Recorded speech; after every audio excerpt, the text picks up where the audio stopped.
খাবার নষ্ট করলে 4টি শাস্তি নেমে আসবে। আমাদের মধ্যে এরকম হয়ে গিয়েছে যে আমরা শুধু খানা নষ্ট করে থাকি।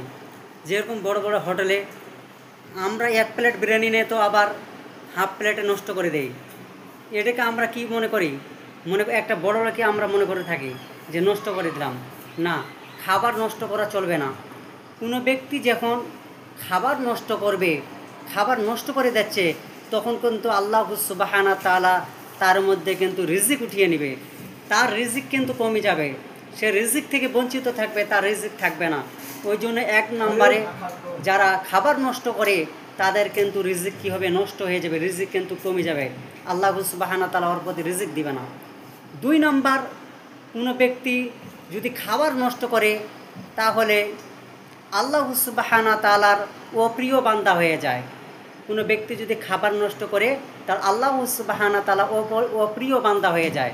তা আপনি যদি অপ্রিয় বান্দা আল্লাহ সুবহানাহু তাআলার হন, তাহলে বুঝেন আল্লাহ সুবহানাহু তাআলা খাবার নষ্ট করলে অপ্রিয় বান্দা হয়ে যাবেন। এই 2 নম্বর। 3 নম্বর, কোনো ব্যক্তি যদি কি করে, যদি খাবার নষ্ট করে তাহলে গরিবের হক নষ্ট করা হচ্ছে। মানে আপনি গরিবের হককে নষ্ট করে দিলেন।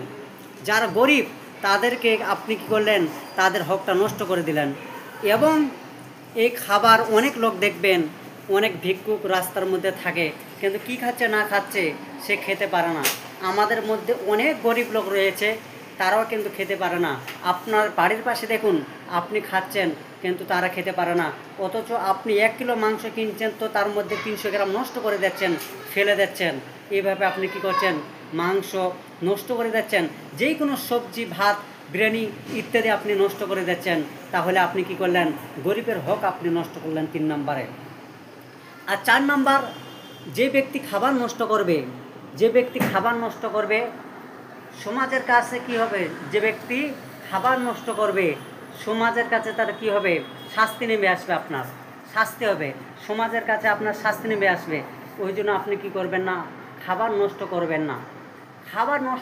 যতটুকু আপনি পারবেন মাশাআল্লাহ আল্লাহর শুকরিয়া আদায় করবেন, এবং আপনি যতটুকু পারবেন না অতটুকু আপনি নেবেন না।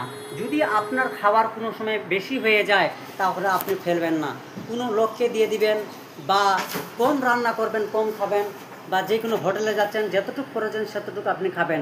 তাহলে আপনাদের সম্মুখে যে 4টি কথা বললাম, 1 নম্বর, কোনো ব্যক্তি যদি কি করে, যদি খাবার নষ্ট করে তাহলে তার রিজিক কী হবে, আল্লাহ সুবহানাহু তাআলা উঠিয়ে নেবে।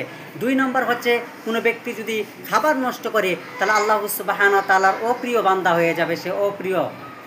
3 নম্বর, কোনো ব্যক্তি যদি খাবার নষ্ট করে তাহলে সে কী করলো, গরিবের হক নষ্ট করলো। 4 নম্বর, যে ব্যক্তি খাবার নষ্ট করে তার সমাজে তার শাস্তি নেমে আসবে।